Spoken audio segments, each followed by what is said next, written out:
Get your free copy of the complete tutorial at www.teachucomp.com/free. If you corrupt your company's data file and need to restore the data from a local backup copy, you can, as long as you created local backup copies. You must be in single user mode to do this. In addition, QuickBooks Desktop Pro requires you to enter or create a password for the administrator user before you can finish restoring a company file that contains sensitive data, such as credit card numbers, social security numbers, or FEIN information, for example. If you did not create a password for the administrator account before attempting to restore from a backup file, you will need to create one as part of the restore process. When you restore a company file, you overwrite your corrupted company data with the data that you saved when you created the local backup copy. You must then re-enter all transactions that occurred from the date you created the backup copy up through the current day to bring your company file back up to date. To restore a corrupted company file from a backup copy, select File, Open or Restore Company from the menu bar. In this situation, you want to restore your data from a backup copy, so select the Restore a Backup Copy option button. Then click the Next button to continue. The next window asks where the backup copy you want to use is saved. Select the Local Backup option button if using a local backup copy saved to your network or to removable media.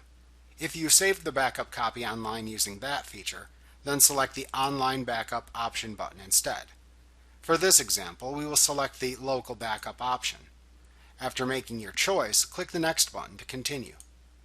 QuickBooks will next open the Open Backup Copy dialog box.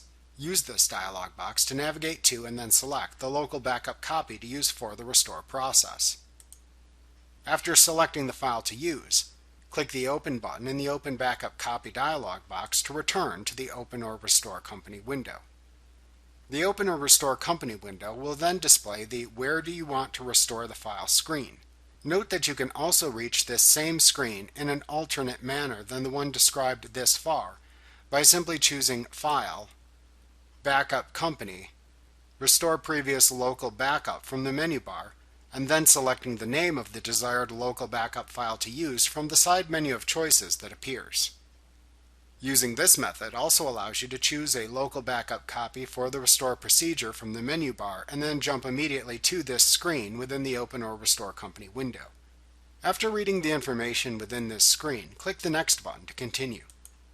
You will next need to use the Save Company File As dialog box that appears to navigate to and select the corrupted company file to overwrite with information from the backup copy you just selected. After selecting the company file to overwrite, click the Save button to continue.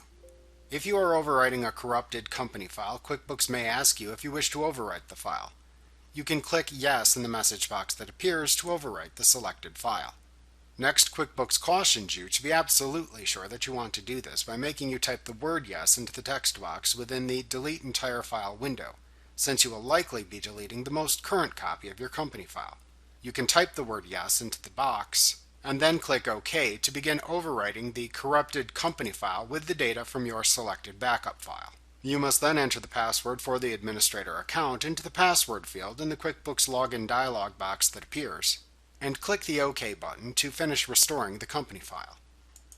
If you did not create a password yet, a Sensitive Data Protection Setup dialog box appears instead. You can enter a different name for the administrator account if desired into the username field. Then enter a password for the user into the New Password and Confirm Password fields. Then select a challenge question and enter your answer into the answer field, and then click OK to finish restoring the file.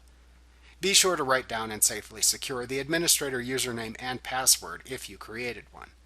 You can then click OK in the information box that appears to tell you to change your administrator password every 90 days. Either way, after restoring the company file, you then re-enter any transactions into the company file from the time the backup copy was created up to the current day to make the company file current again. Like what you see? Pick up your free copy of the complete tutorial at www.teachucomp.com/free.